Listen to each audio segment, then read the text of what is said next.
तमाम खबरें देखने के लिए हमारे चैनल के साथ जुड़े रहिए और ज़्यादा से ज़्यादा लाइक करें, सब्सक्राइब करें ताकि न्यूज़ की हर अपडेट समय के साथ आपको मिलती रहे। धन्यवाद। मशीनरी। तो उसके बाद जब पेट्रोल बम आगजनी की घटनाएं शुरू हुई और उसके बाद भी टीमें पीछे नहीं हटी, तो थर्ड स्टेप में उस मॉब जो था, अराजक तत्व, उनके द्वारा थाने का घेराव किया गया। थाने में हमारे मजिस्ट्रेट थे, हमारे पुलिसकर्मी थे, हमारे ऑफिसर्स थे, हमारी कुछ मशीनरी थी, टीमें थी, असला था, बहुत सारी चीजें थी। तो थाने को घेरा गया। थाने के अंदर जो लोग बैठे हुए थे उनको बाहर नहीं निकलने दिया गया। उन पर पहले पथराव किया गया, फिर पेट्रोल बम फेंके गए। थाने के बाहर खड़े वाहनों में आग लगा दी गई। उसका जो धुआं था आगजनी का, वो धुआं सारा थाने में भर गया और अंदर जो ऑफिसर्स थे उनको सफोकेशन होने लगा। तो पहले अनाउंस करा गया, आंसू गैस के गोले छोड़े गए, अनाउंस करा गया लाउड स्पीकर पर कि आप लोग डिस्पर्स हो जाएं, अन्यथा हमको बल प्रयोग करना पड़ेगा। उसके बाद पानी की बौछार भी अग्निशमन के माध्यम से करी गई ताकि उस आग को बुझाया जा सके और जो लोग अंदर फंसे हुए हैं उनको सफोकेशन से बचाया जा सके, ये भी किया गया।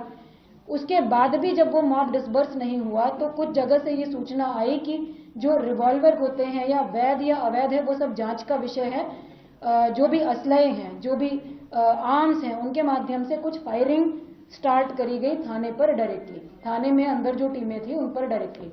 उसके बाद जो है फोर्स इस्तेमाल करने के आदेश दिए गए, कर्फ्यू इम्पोज करा गया, फायर ओपन करने के आदेश दिए गए। कमर के नीचे फायर ओपन करने का हमारे स्थानीय मजिस्ट्रेट ने वहां ऑर्डर किया। इस स्थिति को देखते हुए, हमारी टीमों की सुरक्षा को देखते हुए, उसमें फोर्स हमारा जो मैक्सिमम यूज हुआ वो थाने के प्रोटेक्शन में यूज हुआ। बाकी जगह पर ज्यादा फोर्स यूज करे बिना सिर्फ अपने आप को असर्ट करते हुए अपने आप को प्रोटेक्ट। तो हमारे द्वारा डिमोलिशन ड्राइव जो है कंटिन्यू करने का निर्णय लिया गया, क्योंकि किसी भी प्रकार का स्टे संबंधित परिसंपत्ति पर नहीं था, किसी व्यक्ति का कोई अधिकार नहीं था।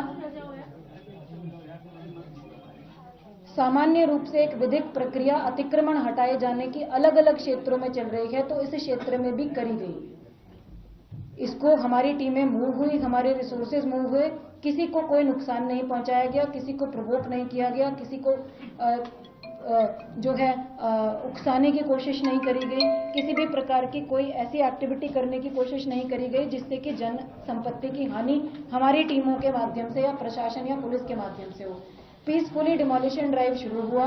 प्रिवेंशन के लिए फोर्स लगाई गई, अतिक्रमण की कार्रवाई के लिए जितनी फोर्स रिक्वायर्ड होती है वो लगाई गई, लेकिन कुछ अराजक तत्वों के द्वारा अनप्रोवोक्ड, अनहार्म्ड, अनटच्ड तरीके से पूरी कार्रवाई होने के बाद भी बड़ी मात्रा में with in half an hour इकट्ठा होकर जो है हमारी जो टीमें हैं नगर निगम की, उन पर पहला अटैक किया गया पत्थरों के